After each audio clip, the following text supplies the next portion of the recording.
રાજકોટ શહેર કોંગ્રેસ દ્વારા જે સ્થાનિક સ્વરાજની ચૂંટણીની અંદર અમુક જે સરકારી તંત્ર દ્વારા, ખાસ કરીને પોલીસ તંત્ર દ્વારા અને ક્રાઇમ બ્રાન્ચ દ્વારા ક્યાંક અમારા ઉમેદવાર સાથે ટેકેદારો ફરતા હોય એને ખોટી રીતે ધાકધમકી આપીને ક્યાંક ડરાવવાનો પ્રયત્ન થઈ રહ્યો છે એવી ફરિયાદો મળી છે.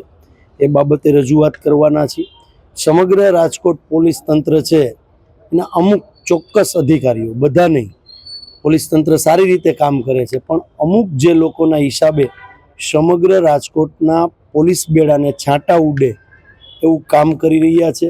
અને જે સ્થાનિક સ્વરાજની ચૂંટણી છે એ એક પક્ષીય ન રહી જાય એ રીતનું કામ કરી રહ્યા છે, જેથી કરીને લોકશાહીની અંદર પણ ક્યાંક ને ક્યાંક ચીરહરણ થાય અને ભારતીય જનતા પાર્ટીના ઉમેદવારો અને સંગઠનને અને ભારતીય જનતા પાર્ટીના આગેવાનોને વાલા થવાનું જે કામ કરી રહ્યા છે અમુક ચોક્કસ અધિકારીઓ, એમની ઉપર તાત્કાલિક પગલાં લેવામાં આવે અને જે તંત્ર છે એટલે કે કલેક્ટર શ્રી મેઇન મુખ્ય ચૂંટણી અધિકારી તરીકે છે ત્યારે અમે એમને એક નિષ્પક્ષ ઇલેક્શન થાય સ્થાનિક સ્વરાજનું, એના માટે અમે રજૂઆત કરીએ છીએ.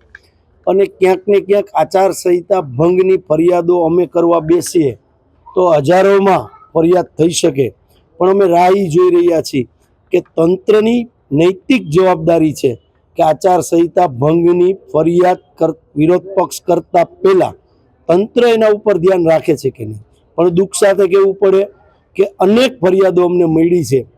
અમે આચારસંહિતાની એક ફરિયાદ એટલા માટે નથી કરી કે આ તંત્ર છે એ શું કરે છે. તંત્રની નૈતિક જવાબદારી છે, ચૂંટણી અધિકારી તરીકે કલેક્ટરશ્રીની જવાબદારી છે કે જ્યાં જ્યાં આચારસંહિતા ભંગ થતી હોય ત્યાં તાત્કાલિક પગલાં લેવા જોઈએ.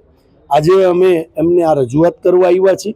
જો તંત્ર આમાં નહીં જાગે તો આવનારા દિવસોની અંદર કોંગ્રેસ તમને રાજકોટમાં એગ્રેસિવ મૂડ ઉપર જોવા મળશે. કોઈ ઉમેદવારોને ધાક ધમકી દેવાના પ્રયત્ન નથી થયા, પણ ઉમેદવારો સાથે ટેકેદારો જે હોય, જે મદદ કરતા હોય કોંગ્રેસને, તો એવી જગ્યાએ ક્યાંક ને ક્યાંક આવી ફરિયાદો મળી છે. એ ફરિયાદોને અનુરૂપ આજે અમે કલેક્ટરશ્રીને નામ સહિત અમે રજૂઆત કરવાના છે.